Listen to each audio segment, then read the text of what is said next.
evaluate the indefinite integral of the function of 1 over the square root of 4x squared plus 9. You have to find this guy's antiderivative. It's not in the right form. It does look like we have the sum of squares, but there is a problem with the 4 that's in front of the x squared.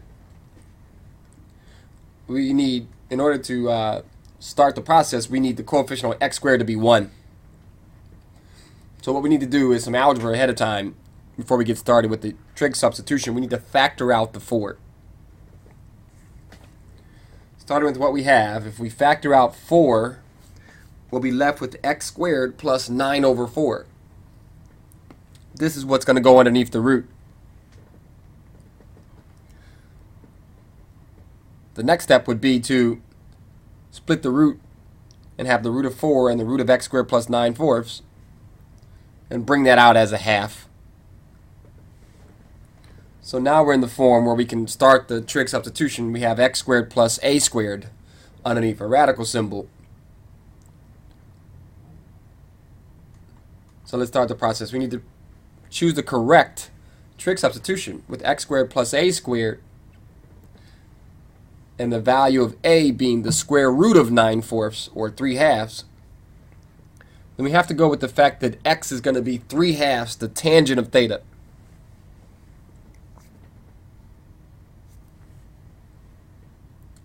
So with that in mind, we need to recognize then what we need to sub for. There's only two terms. There's dx and there's this radical x squared plus 9/4. So if x is going to be 3/2 tan theta, then the derivative of it is going to be 3/2 secant squared theta, d theta, du. So that's what dx is. Great. No trouble there.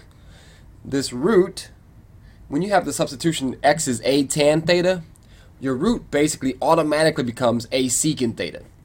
You can plug it in. I just want to save you some time with the algebra. And so that's what's going to take the place of the root, 3/2 secant theta.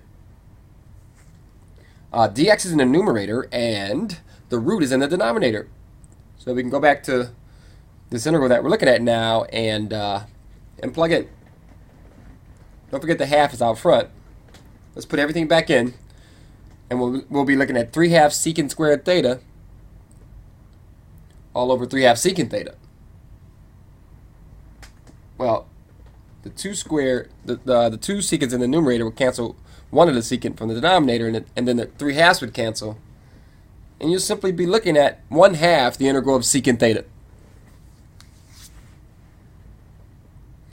This isn't an integral that you find on the fly. This is an integral that you either have memorized or you have on a cheat sheet or some kind of reference where you can pick it up quickly. It is the natural log of the absolute value of the secant of theta plus the tangent of theta.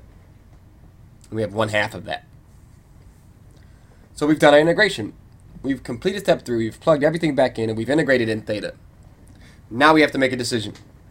The decision we have to make is is it limit switch or not? But no, there's no decision to be made, really, because there's no limit switch. We are an indefinite integral.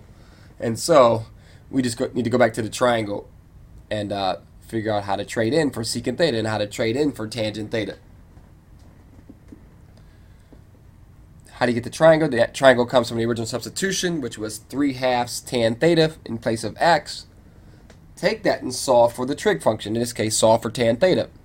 What you'll end up with is 2x over 3. And this is going to be your guide as to how you create your triangle.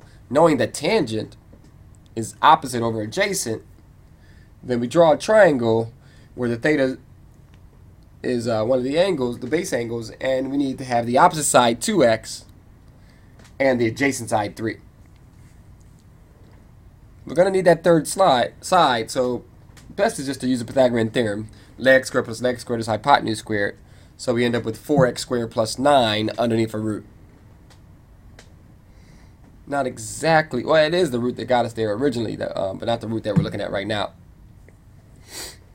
Okay, so we now need to find what the secant of theta is and what the tangent of theta is. And plug back into our we've already taken the antiderivative. So the secant is the hypotenuse over the adjacent. And so the hypotenuse over the adjacent, so that's root of 4x squared plus 9 all over 3. And the tangent is opposite over adjacent, and that's 2x over 3. Now we really had these values already in the process of executing everything. Secant theta and tan theta came up, and we could have isolated them. But here we are solving for them. It's fine. And so this is a good answer. There's nothing that is terribly wrong with this answer. But when you go try to check it with the back of the book, it won't quite match, unfortunately. Or if it was a multiple choice, there's a couple extra steps we need. This is fine. This is an acceptable answer, definitely. The extra steps come from the fact that inside that absolute value, we have the denominators matching. They're both 3. So why can't we put that into one fraction? And then the second extra step comes from, well, yeah, if you have a log of a fraction, you can decompose that into 2 separate logs.